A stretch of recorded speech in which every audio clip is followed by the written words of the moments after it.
국민 라디오.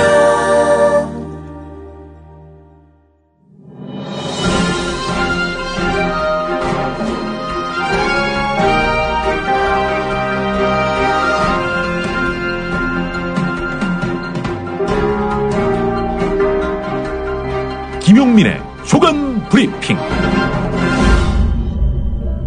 네, 2015년 4월 7일 화요일 아침에 배달합니다. 김용민의 조간 브리핑 시작하겠습니다. 경아, 오랜만에 경아를 만나서 너무너무 좋군. 저도 좋아요, 선생님. 오늘따라 경아의 얼굴이 유난히 빛이 나는 걸. 마치 밤하늘의 샛별처럼 말이야, 경아. 선생님이야말로 건강한 청년처럼 변하셨어요. 뭐랄까, 그 이전의 무기력한 선생님이 아닌 야성을 다시 찾은 사나이? 처음엔 나도 새싹 땅콩차가 숙취에만 좋은 줄 알았어. 그런데 차를 곁에 두고 마신 지 얼마 후부터 내가 남자였다는 걸 깨닫게 됐지. 어쩐지 오늘따라 활력이 넘친다 했어요, 선생님. 어때, 경아? 뜨거워요. 인터넷 다음에서 전창걸을 검색하시고 전창걸닷컴으로 오세요. 전화 주문은 070-8635-1288 070-8635-1288입니다. 요즘 새롭게 생활환경 질환에서 침대 세균먼지 위험성이 높아진다고 합니다. 만성 폐질환, 천식은 8배 높아지고 폐암은 담배보다 무려 39배나 더 높아진다고 합니다. 아, 나도 그래서 요즘 몸이 그런가? 선배님, 피톤치드 캡슐 톡톡 한번 써보세요. 베개, 이불, 침대 커버에 뿌리는데 무방부제, 무독성이라 안심도 되고 침대 세균먼지 99.9% 제거도 하고 진먼지 진드기는 98% 기피 효과가 있더라고요. 궁금해서 왜 살충은 안 되나요? 하고 물어봤더니 화학 제품만 살충이 된다고 하더라고요. 그래서 믿음이 생기던데요. 피톤치드 캡슐 톡톡? 네, 선배님. 피톤치드 향이 살림욕하는 것 같아요. 피톤치드 캡슐 톡톡이라. 한번 써볼까? 검색창에 네이처 아이를 검색해보세요. 전국 약국에서도 판매 중입니다. 첫 소식입니다. 박근혜 대통령이 세월호 선체 인양에 대해서 이런 입장을 밝혔습니다. 들어보시겠습니다. 인양이 기술적으로 가능하다고 결론이 나면 실종자 가족과 전문가들의 의견과 여론을 수렴해서 선체 인양을 적극적으로 검토할 것입니다. 이와 관련해서 조선일보는 기술적으로 가능하다면이란 전제를 달긴 했지만 사실상 인양 결정을 한 것으로 볼 수 있다라고 오늘 사설에서 분석했습니다. 어제 한국일보 서울신문 여론조사 결과를 보면 60에서 70% 여론이 인양에 동의하는 것으로 나타났다. 이렇게 전해드렸지요. 자, 이런 여론의 흐름을 지켜본 박근혜 대통령이 원론적 태도에서 진일보한 것 아니냐. 한겨레가 오늘 3면에서 분석했습니다. 유족분들이 삭발농성을 하고 있고요. 또 정부에 대한 그 비판론이 비등하고 있는 현실, 그리고 재보선이 코앞 아니겠습니까? 공무원 연금 개혁과 같은 그런 현안이 산적해 있는 마당에서 이 문제와 관련해 더 이상 판단을 유보할 수 없다, 이렇게 판단한 것 같고요. 그렇게 해서 집권 3년차 전국 주도권을 회복하기 위해서 인양 쪽으로 가닥을 잡은 것 아니냐라고 오늘 한겨레는 분석했습니다. 자, 그러나 해양수산부 세월호 인양 과정에서 2차 사고 위험 가능성을 제기하고 나섰습니다. 심상치 않은 흐름입니다. 경향신문 3면을 보겠습니다.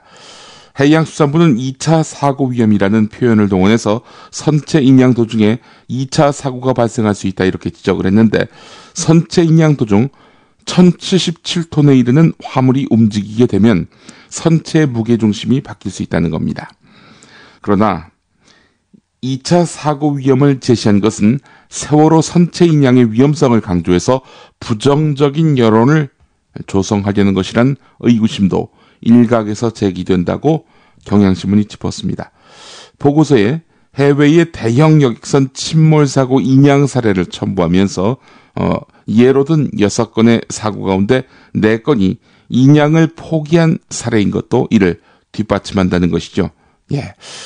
어제자 조선일보 인터뷰에서 유기준 해양수산부 장관, 정부가 여러 방안들, 또 인양에 필요한 각종 데이터, 이를테면은 비용이 얼마나 드는지 이런 것들을 제시한 다음 여론조사를 통해서 결정하는 방법을 검토하겠다, 이렇게 밝혔죠.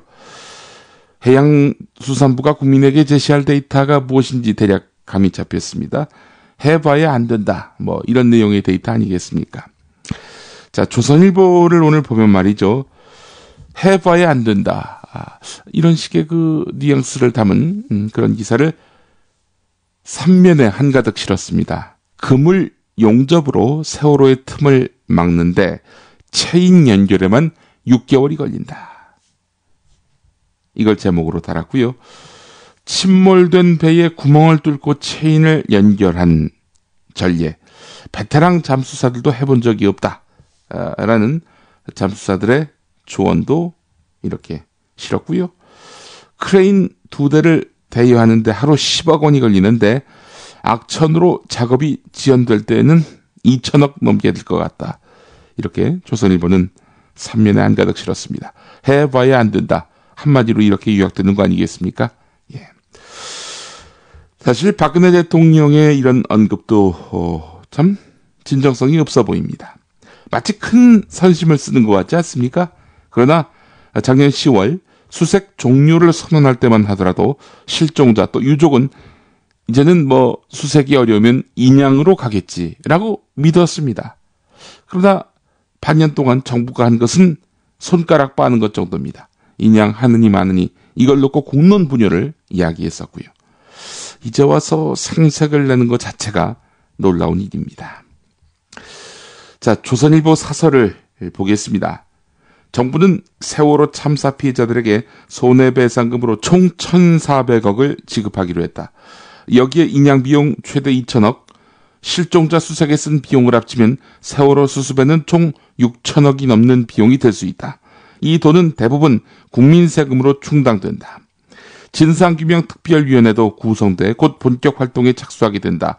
일부 세월호 유가족과 시민단체는 진상규명특별법 시행령의 일부 규정을 문제 삼고 있지만 시행 과정에서 문제점이 드러나면 보완하면 된다. 예, 이렇게 많은 돈이 들어간다.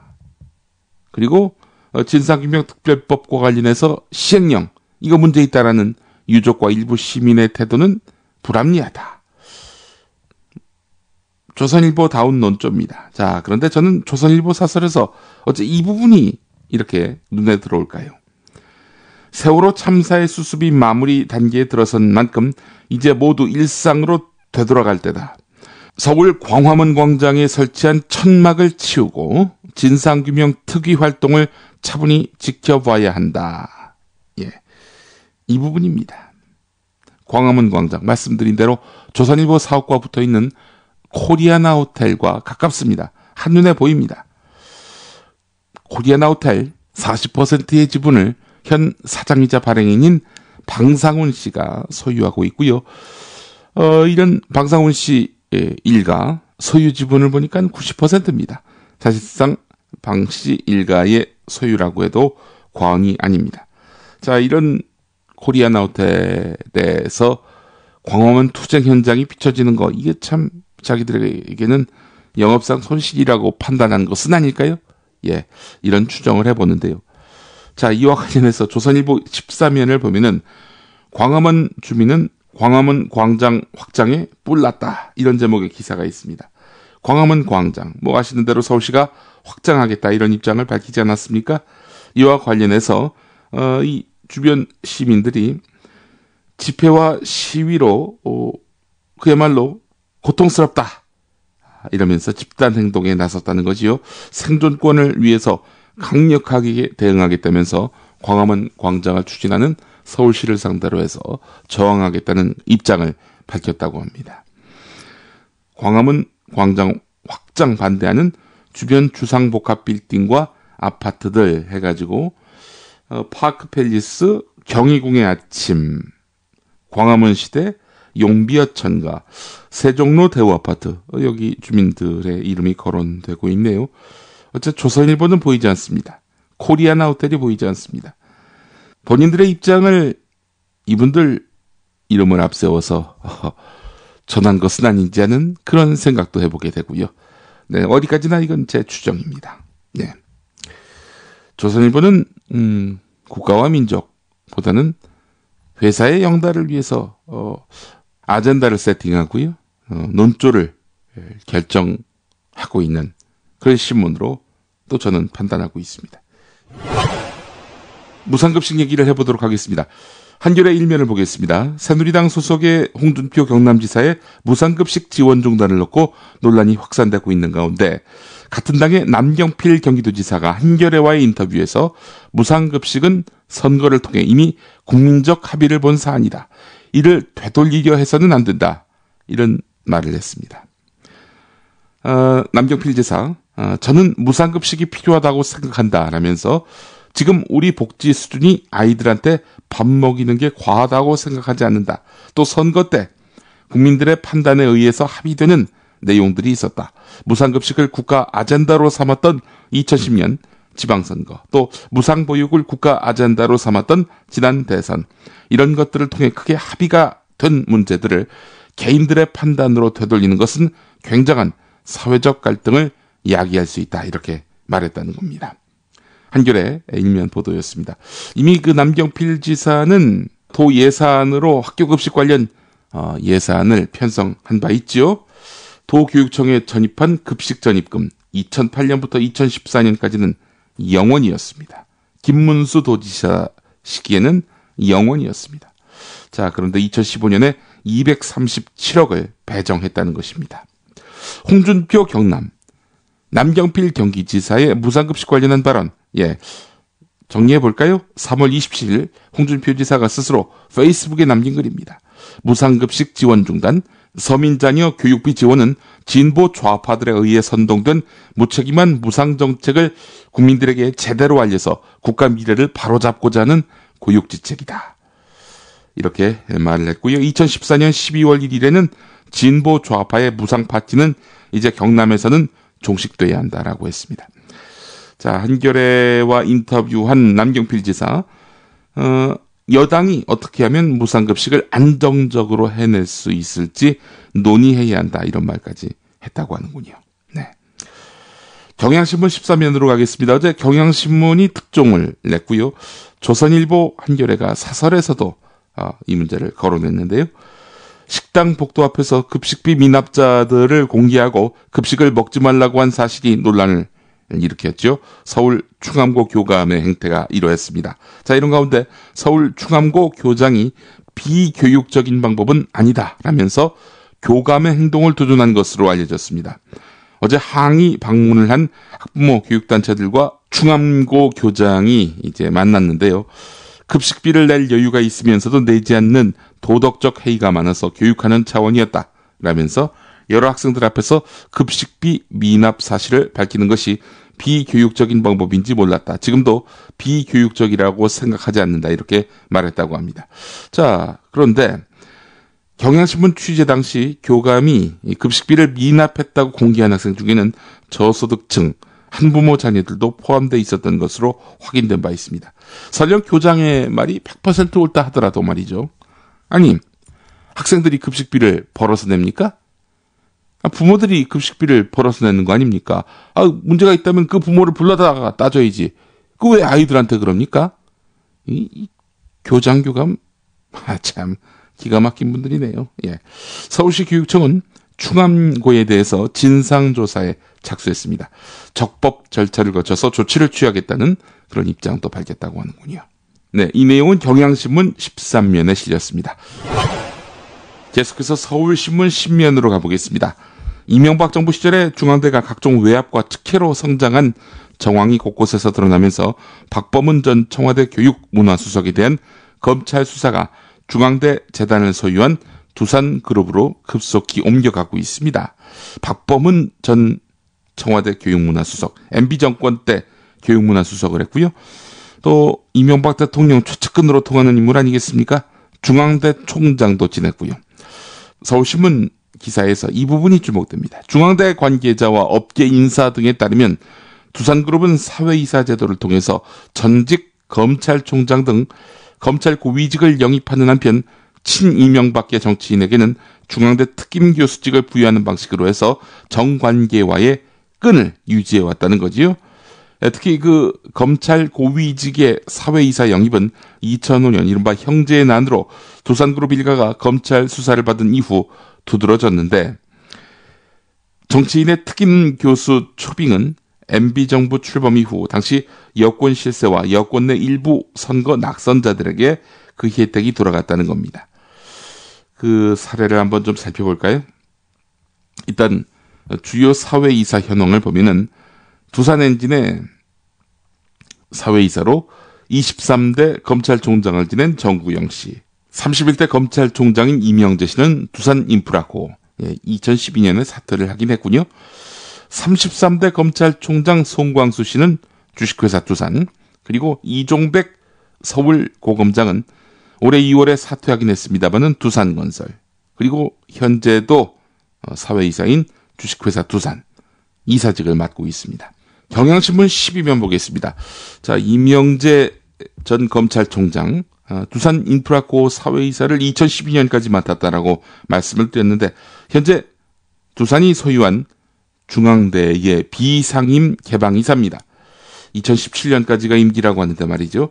자, 중앙대에 대한 검찰의 압수수색이 있기 전에 이사직 사퇴 의사를 전달한 것으로 알려졌습니다. 민경욱 청와대 대변인은 이명재 특보가 중앙대 재단의 비상임 이사로 재직 중이어서 검찰 수사에 영향을 미칠 우려가 있다는 경향신문 기사가 나왔지만, 이명재 특보는 민정특보로 임명된 뒤 이사직을 그만뒀다 이렇게 밝혔다고 하는군요. 자, 그렇지만 중앙대 재단 이사회 회의록을 보면은 이명재 특보는 지난 2월 12일 중앙대 이사회에 참석했습니다. 청와대가 이명재 특보 기용을 발표한 것은 1월 23일이었습니다. 박근혜 대통령은 사흘 뒤인 1월 26일 이명재 특보 등이 참석한 수석 비서관 회의를 열어서 이번에 새로 임명된 수석님들 또 특보님들과 함께 첫 수석 비서관 회의를 열게 되어 뜻깊게 생각합니다라고 말한 바 있었어요. 자, 그래놓고는 특보 임명한 다음에는 중앙대 이사직을 그만둔다는 그런 말을 들었다. 이런 청와대 해명은 앞뒤가 맞지 않습니다. 세계일보 일면으로 가보면 박범은 전 수석 비리를 수사하고 있는 검찰이 2012년 중앙대와 적십자 간호대의 합병 과정에서 중앙대 재단 이사장인 박용성 두산중공업 회장이 전권을 행사한 사실을 확인했다. 이렇게 시작하는 기사입니다. 서울중앙지검 특수사부는 박용성 회장 소환 여부와 관련해서 수사에 필요한 범위 안에서 소환 조사를 할 것이다 이렇게 밝혔는데, 검찰총장 인사 3명, 전 서울고검장 2명 해서 법조계, 특히 검찰 쪽 인사를 대거 영입했던 두산의 이 같은 노력, 수포로 돌아갈까요? 예, 그들을 방패 막이 삼으려고 했던 두산의 행태, 검찰 수사 결과를 한번 지켜봐야 되겠습니다. 이 전관예우, 조직의 논리, 그 어느 곳보다도 촘촘한 탄탄한 검찰 조직. 이거 뭐 상대가 두산이라고 중앙대라고 해서 봐주지는 않겠죠. 검찰의 공명정대한 수사를 기대해 봅니다. 자, 검찰 수사 또 하나 주목되는 한 트랙이 있습니다. 해외 자원개발 비리를 수사하고 있는 건데요. 검찰이 한국자원광물공사가 경남 기업을 부당 지원한 혐의를 잡고 수사를 확대하고 있습니다. 자원개발에 참여한 민간 기업의 비리에서 시작된 수사가 본류라고 할 수 있는 에너지 공기업의 배임, 그리고 유착 의혹으로 무게중심을 이동하고 있다는 건데, 검찰은 특히 김신종 전 광물자원공사 사장과 18대 국회의원 출신 새누리당 소속이었죠. 성완종 전 경남기업 회장의 뒷거래 정황을 집중적으로 추적하고 있습니다. 니켈 광산, 마다가스카르 지역에 이 니켈 광산 사업을 싸고 뒷거래를 한 정황이 있다. 이렇게 보고 있는데 사실 2012년 이와 관련해서 검찰이 수사를 벌인 바 있었는데요. 당시는 증거 불충분으로 무혐의 처벌을 내렸습니다. 자, 그런데 같은 사안에 대해서 사실상 수사 재개에 나선 셈인데요. 자, 사안이 매우 심각합니다. 이 마다가스카르 또 암바토비 니켈 광산 개발 사업 같은 이런 광물자원공사의 여러 의혹 관련한 수사를 본격적으로 진행하는 그런 셈이 됐는데 이 사업은 2006년부터 1조 4천억이라는 천문학적인 투자가 이루어졌지만 2020년까지 거액의 적자가 예상돼서 MB정부 자원외교의 대표적인 실패작으로 꼽힙니다. 자, 어떤 결과가 나올까요? 이것도 역시 검찰이 공명정대하게 수사할지 지켜봐야 될 일입니다. 나랏돈, 혈세, 이게 어마어마하게 날아간 돈입니다. 1조 4천억? 예. 1조 4천억이라는 천문학적 투자가 날아갔는데 앞서 조선일보 기사를 전해드렸죠. 세월호 인양, 피해 배보상 포함해서 말이죠. 그동안에 수색 작업까지 다 포함해도 1조가 넘지 않습니다. 자, 그런데 MB의 무리한, 아니 거의 사기에 가까운 자원 외교, 총합도 아니고요. 한 건에 1조 4천억의 사실상의 손실이 빚어졌다는 점. 이거 책임지어야 되는 거 아니겠습니까? 검찰이 이거 그냥 넘어가면 이 권력의 신여임을, 현 정권뿐만 아니라 과거 정권의 신여임을 자임하는 꼴이 됩니다. 예, 지켜볼 일입니다. 이와 관련한 기사는 국민일보 11면에 실려 있습니다. 중앙일보 12면으로 가보겠습니다. 새누리당 지도부가 인천시 강화군에 집결했습니다. 4.29 재보선이 치러지는 인천 서강화을에 판세가 심상치 않아서인데요. 2002년 88 재보선 이후 새누리당 후보가 4번 연속 당선돼서 여당의 텃밭으로 통하는 곳이 바로 인천 서구 강화을 지역인데요. 최근에 새누리당 내부 조사에서 안상수 후보가 새정치민주연합 신동근 후보에게 2%포인트 밀리는 것으로 나왔다고 합니다. 안상수 후보가 인천시장으로 재직할 때 생긴 재정 문제를 야당이 공격하는 데다 네 번째 도전한 신동근 후보의 인지도가 만만치 않았습니다. 송영길 전 시장 시절에 인천시 부시장으로서 강화도의 예산을 많이 끌어와서 50대 이상 주민에게 평이 좋다는 40대 남성 유권자의 전언도 중앙일보가 소개했는데요. 게다가 새정치민주연합 문재인 대표의 부인 김정숙 여사가 강화의 딸이다. 이런 점을 또 야당 쪽에서는 슬로건으로 내세워서 집중적으로 지원하고 있다고 하는데요. 중앙일보와 인터뷰한 아이스크림 가게 사장 말은 이렇습니다. 인천시 재정을 어렵게 만든 총책임자인 안상수 후보를 새누리당이 공천한 것 자체가 문제다, 이렇게 꼬집었다고 합니다. 박빙열세 상황. 예, 그래서 새누리당 강화도에서 최고위원회의도 열었고요. 사무실 개소식 이때마다 당 지도부가 총동원됐습니다.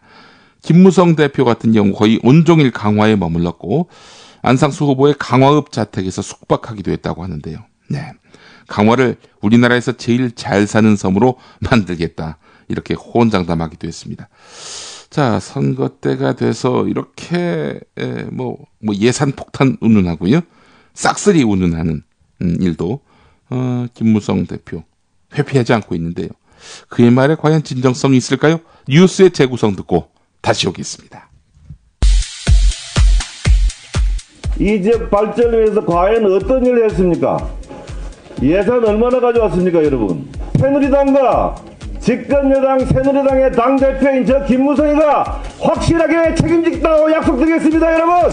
재보선 시즌에 즈음한 매우 흔한 여당 대표의 지역 개발 공약. 핵심은 예산을 폭탄 퍼붓듯 쏟겠다는 것.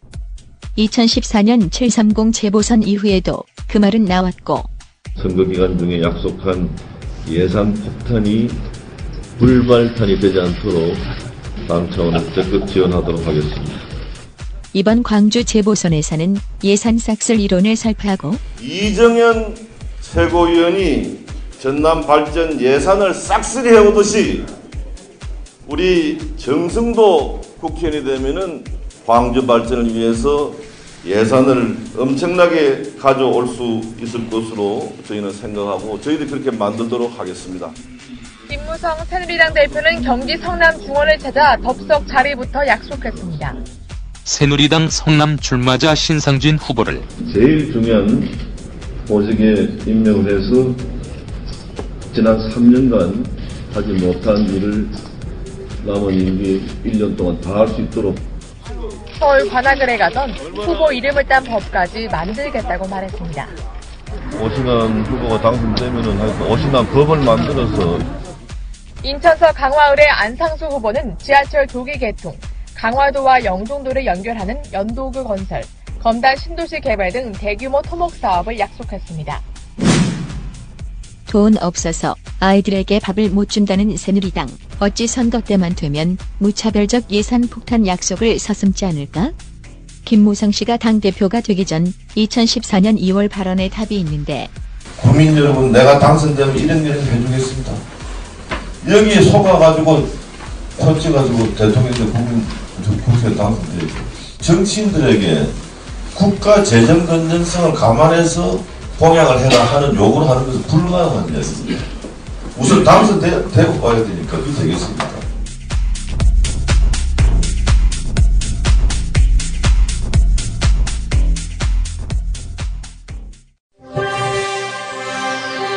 김용민 PD의 해설과 비평으로 꾸미는 조간신문 브리핑. 매일 아침 7시 국민 라디오와 팟캐스트를 통해 배달됩니다. 다운로드는 물론 댓글 달기, 구독하기, 별점 주기로 함께해주세요.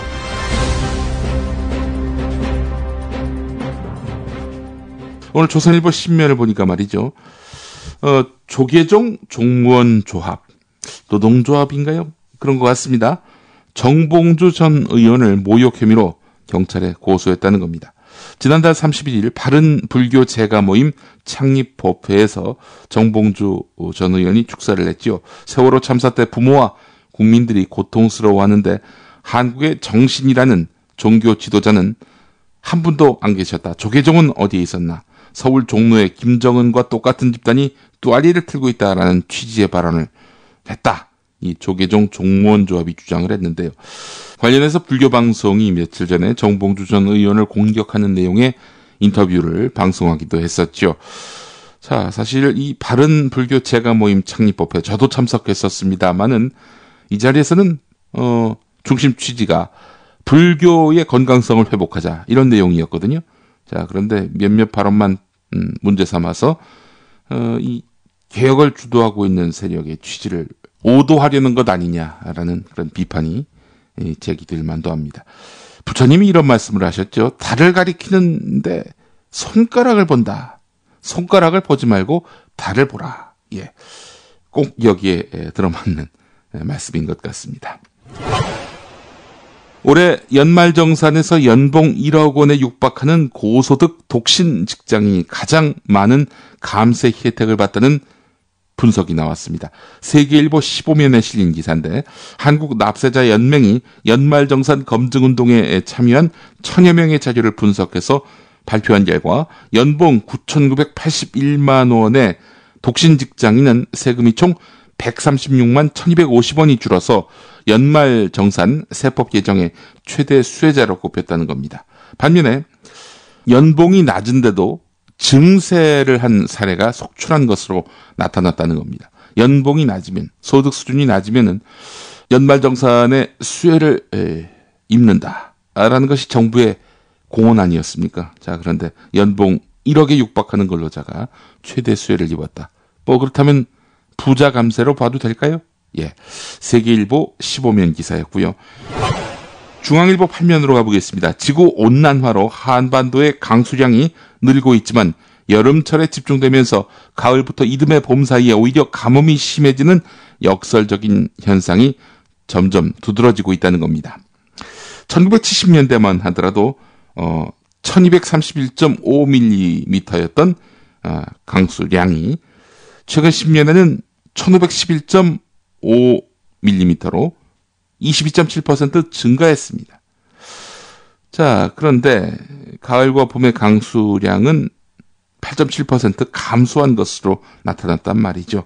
자, 이러다 보니 결국 강수량이 늘었지만 이것이 6월에서 9월 사이에 집중되는 것으로서 가을과 봄에 갈수기가 심화되고 있다 이런 얘기거든요.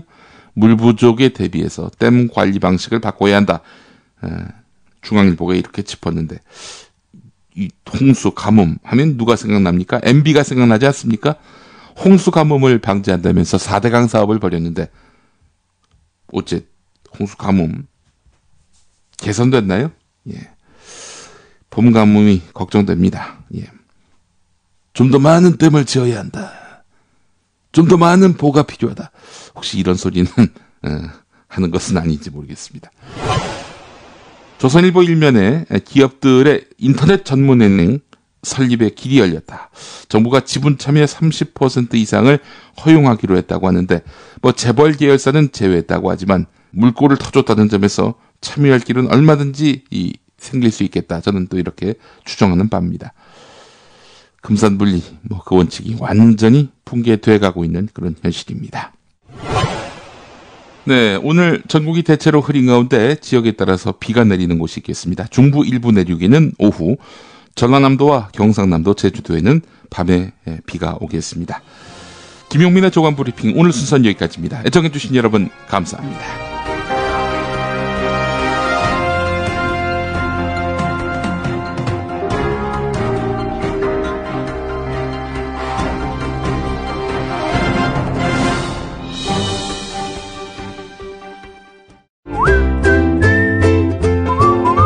국민라디오 팟캐스트 응원하는 가장 쉬운 방법 아시나요?